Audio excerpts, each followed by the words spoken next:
Всем привет! Меня зовут Нина Заславская. В этом ролике мы разберем тренды перманентного макияжа 2023 года. Ну а вы досмотрите этот ролик обязательно до конца, потому что это будет полезно не только вам, но и мне для роста моего канала, и я буду очень благодарна. Итак, самый новый тренд 2023 года – это смешанная техника волоски с пудрой. Я открыла свою работу и сейчас пробежимся, как технически правильно ее выполнить. Да, я видела, кто-то в комментариях мне писал, что эта техника была уже давно, ее уже выполняли другие мастера. Соглашусь с вами, да, такую технику делали, но у каждого техника своя, и, как правило, смешанную технику выполняли каким образом? Вначале прорисовывались волоски, и они уходили просто в пудровую бровку. При этом бровка имела такую четкую нижнюю границу, а верх был просто пудровый. И вот здесь такой небольшой стык между волосками и пудрой. Я очень долго думала, как обыграть так, чтобы пудра красиво сочеталась с волосками, и это очень нежно друг друга перетекало. Ну и расскажу, как я ее делаю. Я сочетаю волоски на головке брови, плавно перевожу ее в пудру, причем пудровая растушевка у меня проходит именно посерединке, там, где у меня должен быть акцент, такое самое густое место на бровке.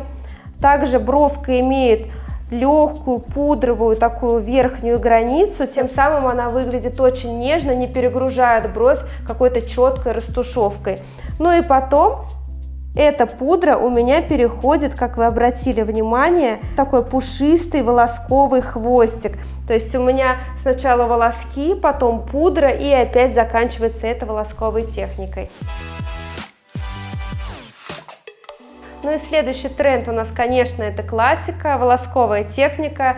Она никогда не выйдет из моды, она только набирает свою популярность. Сейчас она прям в топе, все клиенты хотят именно ее. Очень много мастеров, которые приезжают именно на обучение волосковой технике.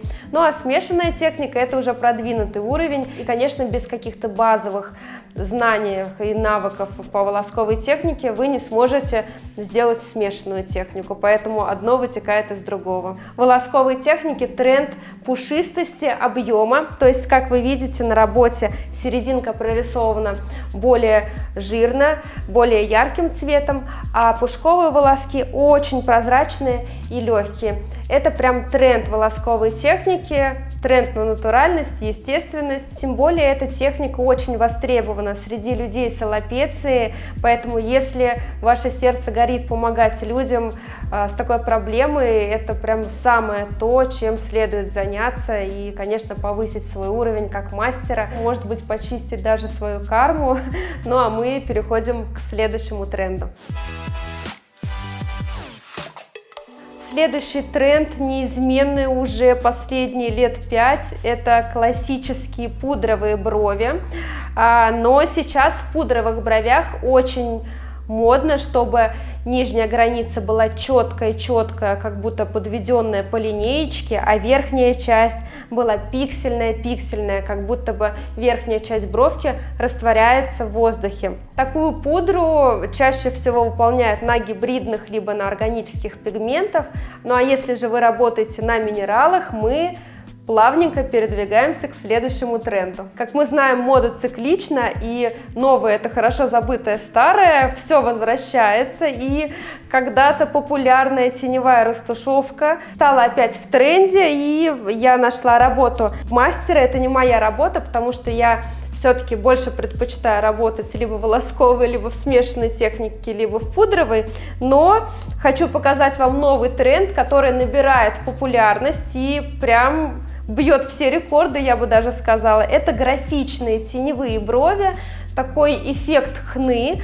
Он выполняется минеральными пигментами, потому что, как вы видите, нанесение достаточно плотное, а минералы при заживлении обладают большой цветопотерей, поэтому это выглядит достаточно нежно и очень даже красиво по заживлению. Конечно, сразу после процедуры они более такие жесткие, четкие по форме, графичные, но по заживлению они очень даже натурально смотрятся. При такой технике форма фиксируется рисуется тонкой прозрачной линией. Обратите внимание, по нижней линии и по верхней как раз-таки мастер набросала границу, чтобы бровь имела четкие очертания сверху и снизу. Это как раз-таки отличает эту технику от других. Из бровей мы плавно перемещаемся к трендам на губах. И перед вами моя работа. Какие тренды на губах? Это четкая форма, отсутствие пятен, равномерно уложенный пигмент, красиво подобранная форма, актуальные цвета. Ну и, конечно, нужно учитывать то, что если вы пользуетесь гибридным пигментом, разбеленным, каким-то красивым нюдовым оттенком, его не нужно слишком плотно укладывать, потому что оксид титана, то есть белила, не вымываются нашим организмом и оседают в коже, в отличие от какого-то цветного пигмента.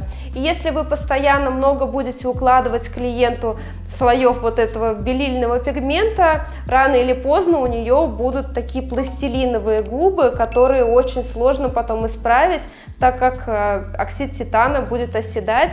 И также со временем оксид титана имеет такое свойство немножко изменять свой оттенок, он приобретает такую желтинку, либо даже я назвала ее гнойный такой цвет, не очень красивый. Поэтому с такими пигментами нужно работать осторожнее и сильно плотно их не укладывать. Если вы работаете яркими прозрачными пигментами, тоже не нужно укладывать очень плотно, либо их также можно подразбавлять, например, использовать акварельную технику, очень будет красиво заживать, не плотно, будет просвечивать свои губки, ну и после процедуры будет как раз таки вот такой помадный яркий эффект, четкий, как на этой фотографии.